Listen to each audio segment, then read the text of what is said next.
Welcome back mga kaaldab. Ito na naman po ang inyong lingkod, si Mr. Destiny. At magbibigay na naman po tayo ng pinakamainit na update po ngayon sa social media. Bakit nga po ba laging hindi kasama ni Congressman Spotted si Mengay sa mga post niya sa kanyang Instagram, sa Twitter at sa mga komento po? Di po ba? Pansin niyo po ba? Lagi na lang pong wala ebidensya at resibo yan mga kaaldab na hindi naman po talaga sila totally magkasama. At doon po sa kaarawan ni Tatay Dab, marami nagko-komento sa akin. Maraming, kumbaga, alam nyo na, yan ang sinasabi natin mga kaaldab. Masayang masaya sila pagka may mga ganyang okasyon.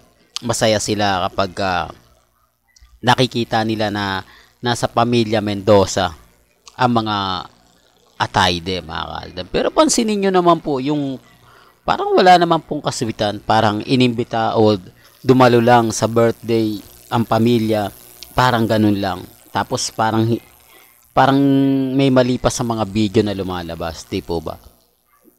Pero gaya ng sinabi ko, wala pong pilitan dito sa channel ni Mr. Destiny ha.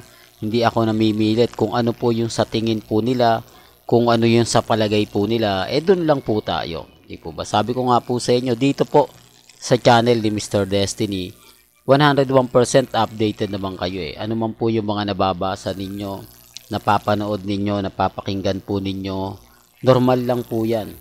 Di po ba? Hindi naman po natin alam, malay nyo po, nasa Sparkle Spell si Alden Rich, si Main Paul Carson, kasama ni Richard Paul Carson, di po ba? Issue na naman yan, Mr. Destiny. Alam mo, kaya ka lagi nababas. Kaya ka lagi na pag-iinitan sa mga sinasabi mong hindi naman kapanipaniwala.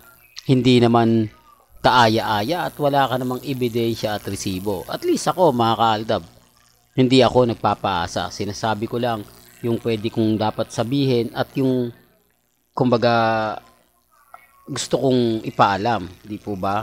Hindi po katulad nila na kahit alam naman po na imposible, pinagpipilitan pa rin po nila. Ang sa akin lang naman po mga kaaldab, kung ano lang yung latest, kung ano lang yung trending, dun lang po tayo. Di po ba? Mahirap po talaga mag-react, lalo na nga po pag wala kang ebidensya. Tama naman po yung sinasabi ng iba. Tama naman po yung pinapaliwanag ng iba. Ang sa akin lang naman po kasi mga kaaldab, kung ano lang po yung mga nababalitaan natin, kung ano po yung mga nakikita at napapanood natin, yun lang naman po yung binabato ko. Di po ba? Kaya nga po yung iba nagtataka, nagugulat. Naku, si Mr. Destiny, yan pala yung nagbabalita. Pag yan yung nagbabalita, fake news yan. Di po ba? Yun naman po yung banat nila sa akin. Wala naman pong balita na hindi nila sinasabing ganito, hindi nila sinasabing ganun. Hindi po ba? At least ako, pag ako nagbigay ng update, 101% legit siya. Hindi siya gawa-gawa lang, hindi siya, kumbaga, alam nyo na. Kaya nga po ako mga kaaldab, inire-remind ko lang at pinapaliwanag ko lang yung depende sa mga sinasabi ng iba. Yung depende sa ginagawa po ng iba. Real talk mga kaaldab, ang daming affected pag ako nagbibigay. Ang daming react, ang daming komento, halatang halata naman pong bitter na bitter sila sa akin. Kasi, lagi po tayo nakatutok eh. Di po ba? At sa akin, di ko naman po pinipilit yung taong ayaw maniwala. Hindi naman ako namimilit ng ganito ganyan, etc. etc. Ang sa akin lang, kung ano yung nababalitaan ko, kung ano yung nakikita ko, yun lang naman po yung ina-update natin. Dito naman po kasi nakapagtataka lagi. Kapag si Congressman Spotted, parang ayaw niyang isama si Mengay. At ang pinaka ano rito mga kaaldab, kapag si Mengay umaalis, talagang ang hirap. Ang ibig kong sabihin, ang hirap niya nang makuha. Hindi na siya yung dating, kumbaga kapag gusto mong makita, gusto mong makasama, o ibig kong sabihin sa APT, kumbaga ang bilis niyang mawala, ang bilis niyang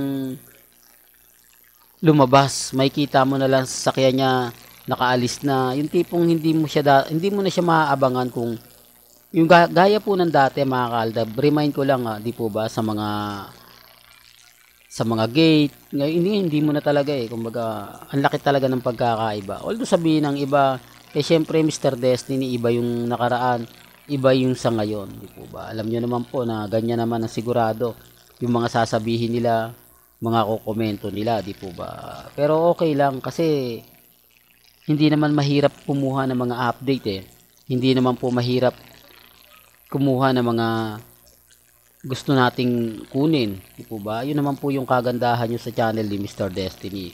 Lahat updated po kayo.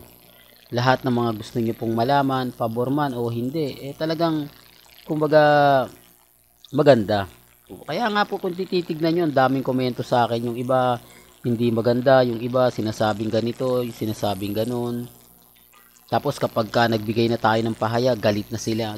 Ayaw na po nila na binabati ko sila. Ayaw po nila na kumbaga may yung tipong kailangan lahat ng sabihin nila okay. Kailangan lahat ng gawin nila wag natin papansinin. Kumbaga hayaan lang natin. Pwede ba yung mga kaaldab? Si Mr. Destiny to, lahat ng mga update kumbaga binibigay ko, lahat ng mga gusto po nila malaman binibigay natin. Kaya nga po maraming guilty. Kaya nga po ang daming masasabi natin natutuwa, ang daming nagsasabi ng ganito, ganyan. Di po ba? Pansin niyo po ba? Kapag may mga banat-banat na konting ganito, ganyan, ako lagi yung binabanatan. Ako lagi daw po yung nagsasabi ng fake news. Ako daw po yung lagi nagsasabi ng hindi totoo. Pero kung papansinin niyo, tayo lang po yung maraming update. Tayo yung maraming ganap. Kasi updated po tayo. Sabi ko nga po sa inyo, baka naman nasa sparkle spell si Main Polkerson kaya hindi siya laging kasama ni Mengay. Di po ba? At bakit wala po laging update si Main Polkerson para po sa kanila? Gayong napakarami naman pong mga video na sinasabing kumukuha. Mahilig po talaga daw sa cellphone si Congressman Spotted. Mahilig magpa-picture, mahilig kumuha ng mga photos, tapos sa bandang huli hindi naman po ina-upload. Doon pa lang mapapaisip na po kayo, di po ba? Bakit nga po ba kailangan mag-post tapos hindi naman i-upload? Well, may kanya-kanya tayong pananaw at opinion, mga kaaldab. Hanggang dito na lang po ang ating latest updates. Kaya kung gusto nyo pa po ng pinaka-latest at sariwang update, abay tumutok lang po kayo sa channel ni Mr. Destiny para updated po kayo sa mga latest at sa mga bagong video po na ilalabas po natin. Kaya kung bago ka lang sa channel na to at isa kang true-blooded Aldab Nation na nagmamahal po kila Mengay at Isoy, tama po ang channel na pinuntahan mo. Kaya consider na po kitang bagong subscriber. At huwag mong kalimutang i-share ang mga video po natin sa mga mami, sa mga titas at sa mga senyor. Hanggang sa muli, salamat po sa panonood at pakikinig.